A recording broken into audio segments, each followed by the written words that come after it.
நமஸ்காரம். இன்று நாம் காண்பது ஆண்டாளின் 5வது பாசுரம்.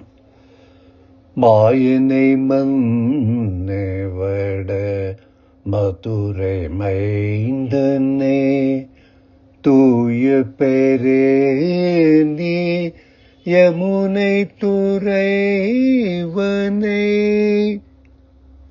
குலத்தினில் தோன்றும் அணி விளக்கை தாயை குடல் விளக்கம் செய்ததாமோதரனை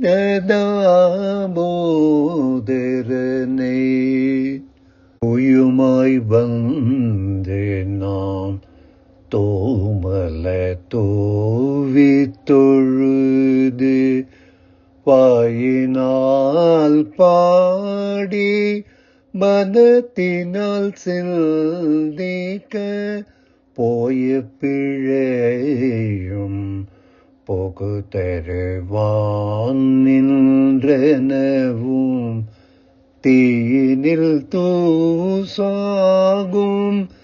செப்பெலோரம் பாவாய். மாய செயல்களை உடைய கண்ணனை தன்னுடைய தொடர்பு நிலை பெற்று பொருந்தியிருக்கும் வடமதுரையில் அவதரித்த தலைவனை தூய்மையான வெள்ளமுடைய யமுனா தீரவாசியை கோகுலத்தில் தோன்றிய அழகிய தீப மங்கள ஜோதியை தன் பிறப்பினால் பெற்ற வயிற்றிற்கு மேன்மை உண்டாக்கிய கண்ணனை நாங்கள் தூய்மை உடையவர்களாக வந்து தூய மலர்களை தூவி தொழுது வாயார பாடி நெஞ்சார நினைக்க பகவத் ஞானம் பிறப்பதற்கு முன்பு செய்த பிழைகளும் இனிமேல் நம்மை அறியாமல் நேரிடத்தக்க பாபங்களும் தீயிலிட்ட பஞ்சு போல தீந்து போகும். ஆகையால் அவனுடைய திரு நாமங்களே நாம் சொல்வோமாக என்கிறாள் ஆண்டாள். இந்த நோன்பிலே இறங்கி இறைவனை அடைய விரும்புகிறோமே, ஆனால் நாம் நெடுநாட்களாக செய்து வந்திருக்கும் பிழைகள் பல இருக்கின்றனவே. அப்பிழைகளின் விளைவு இந்த நற்காரியத்திற்கு இடையூறாகாதோ என்று நோன்பு நோக்கும் பெண்களில் ஒருத்தி சந்தேகித்து கேட்டதாக கருதி அந்த வினாவுக்கு இந்த பாசுரத்தை மற்றொருவள் ஞானமுடையவள் கூறும் விடையாக நாம் கொள்ளலாம். பிழைகளாகிய விரோதிகளை போக்கிக் கொண்டு வந்து இதிலே இறங்குவது என்பதில் பொருள் இல்லை. பகவன் நாம சங்கீர்த்தனத்தில் இன்புற்று ஈடுபடவே ஏற்கனவே செய்த பிழைகளும் இனிமேல் நேரக்கூடிய பிழைகளும் தாமே ஓடி போய்விடும் என்பது இந்த பாசுரத்தின் பொருளாக அமைந்திருக்கின்றது. மாய செயல்களை உடைய பரமபதநாதன் ஒருவருக்கு தன்னை கொடுக்க நீர்மையாகி ஆச்சரியத்தை அவதார சௌலபியத்தை குறிப்பிடுகிறது. மாயனை மன்னு வடமதுரை மைந்தனை என்றும் சொற்றொடர். பகவத் சம்பந்தம் மாறாத பிரதேசம் என்பர் மன்னு வடமதுரையை. வாமனாவதார காலத்தில் வடமதுரையை வாமனன் தவம் செய்து சித்தாசிரமமாக இருந்ததாகும். ராமாயண காலத்தில் சத்ருகுணன் லவணாசுரன் வதம் செய்து அரசு ஆண்ட இடமாகவும் இருந்தது. யமுனை கண்ணனுடைய தொடர்பினால் தூய பெருநீர் யமுனை என்று பாராட்டப்படுகின்றது.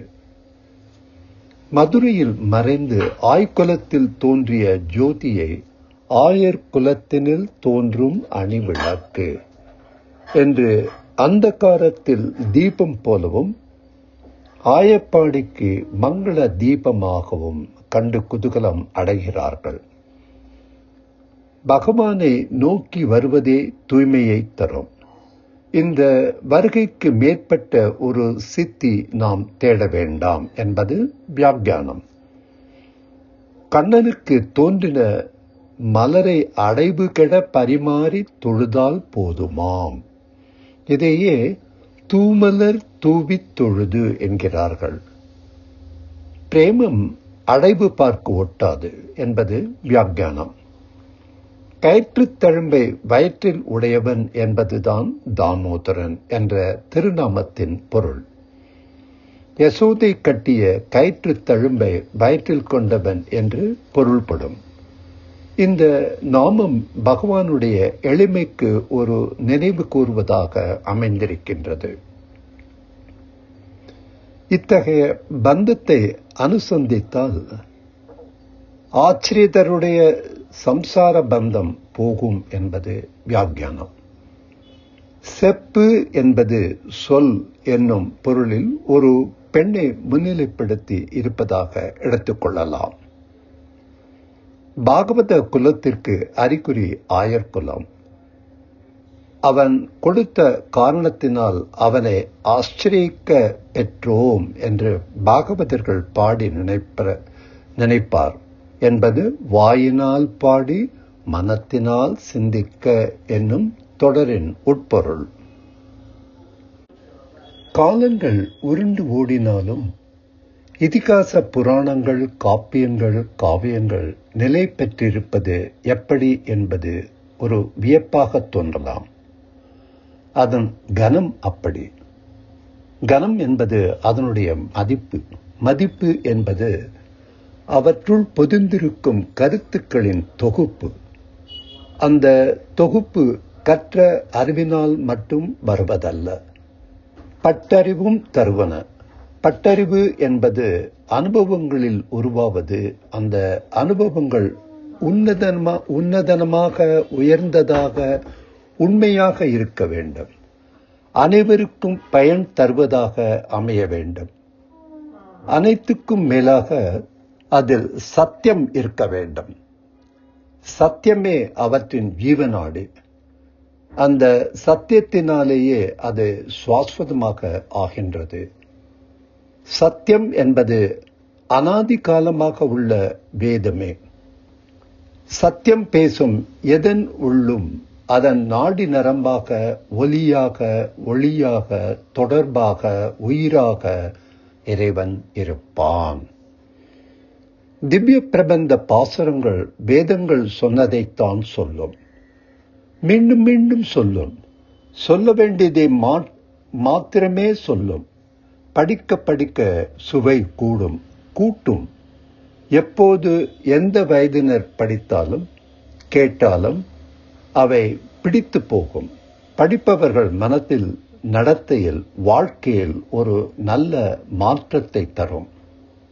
உய்ய வழி சொல்லும், உயர்த்திவிடும்.